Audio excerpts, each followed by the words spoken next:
سر، سابق کاف کا مزار بھی جارڈن میں ہے، جی جی تو اس کی حقیقت کیا ہے کہ وہ حقیقی وہ مزار ہے؟ جی بالکل بالکل کمال ہے. دیکھیں قرآن پاک میں پوری سورت کاف ہے. سورت کاف جو تھی یہ جب نازل ہوئی، اس سے پہلے جو یہودی تھے انہوں نے ہمارے نبی پاک سے سوال کیا کہ آپ ہمیں حساب کاف کے بارے میں بتائیں. تو روایت ہے کہ وہ ہمارے حضور پاک خاموش رہے، رات کو وہی آ گئی، پوری حساب کاف کی صورت نازل ہو گئی.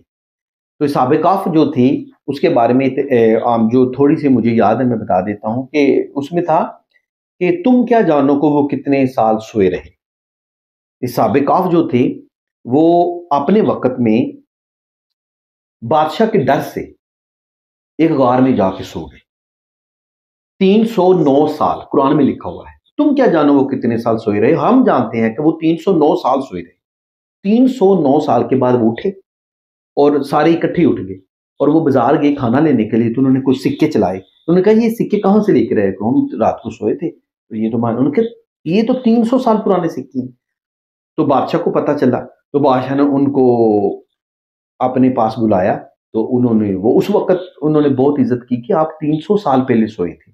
تو اللہ تعالیٰ نے ایک معجزہ دکھایا اس وقت کے یہودیوں کو، ہم جب جو چاہوں میں کر سکتا ہوں، کہ وہ سوئے اور 309 سال بعد اٹھے.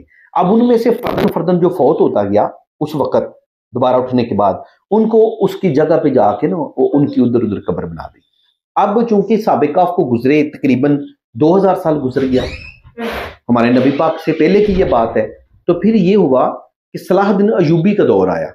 صلاح الدین ایوبی کو جب پتہ چلا کہ یہ سابقاف کا مزار ہے اور وہ اوریجنل مزار ہے جو قرآن پاک میں تھا کہ ہم ان کو ایک جگہ سے روشنی دیتے تھے، تو وہ مزار جو غار ہے پہاڑوں کے اندر، میں ادھر گیا بھی ہوں، آپ کو نظر بھی آ رہا ہوگا شاید اسکرین پہ.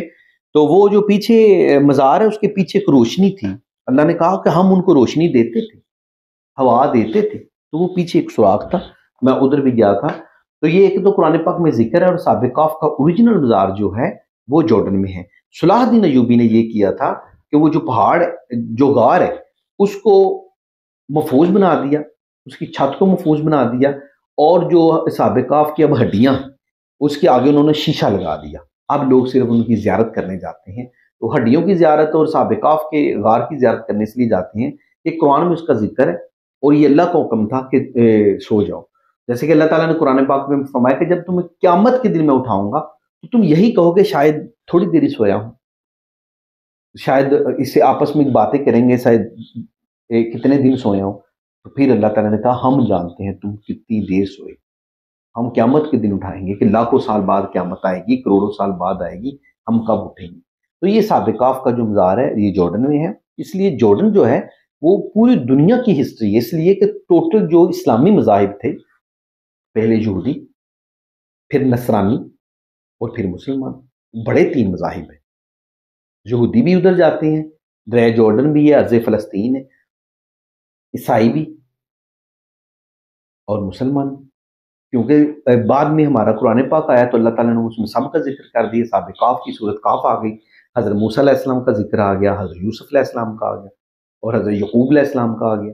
تو سارے یہ اس میں جب ذکر آئے تو اس لیے جارڈن ایسا ہسٹوریکل ملک ہے، پوری دنیا کے لوگ جارڈن دیکھنا پسند کرتے تو کیا یہ جارڈن میں جو دوسرے صحابہ کرام ہیں ان کے مثال بھی موجود ہیں؟ ہیں. جی بالکل. جارڈن میں جو صحابہ کرام ہیں کتنے ہیں یہ شاید میں ایگزیکٹ نہیں بتا سکتا، لیکن یہ میری خوش نصیبی ہے، میں 5 مزاروں پہ گیا ہوں.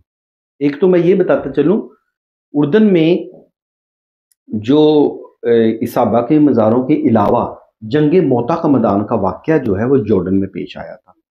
جنگ موتا کا میدان، جنگ موتا جو تھی یہ جارڈن میں ہوئی تھی، اور سورت جو قرآن پاک کے روم ہے یہ بھی میرا انداز ہے جارڈن میں نازل ہوئی.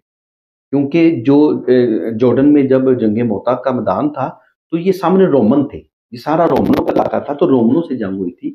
اور مجھے جہاں تک یاد ہے، اور میں اس کے بعد اسی علاقے میں حضرت جعفر تیار کا مزار ہے رضی اللہ تعالیٰ عنہ، جو کہ حضرت علی کے بڑے بھائی تھے. حضرت علی رضی اللہ تعالیٰ عنہ کے بڑے بھائی تھے حضرت جعفر تیار. اور اس کے بعد حضرت معاذ بن جبل کا مزار ہے. اس کے بعد عبد الرحمن بن جبل کا مزار ہے.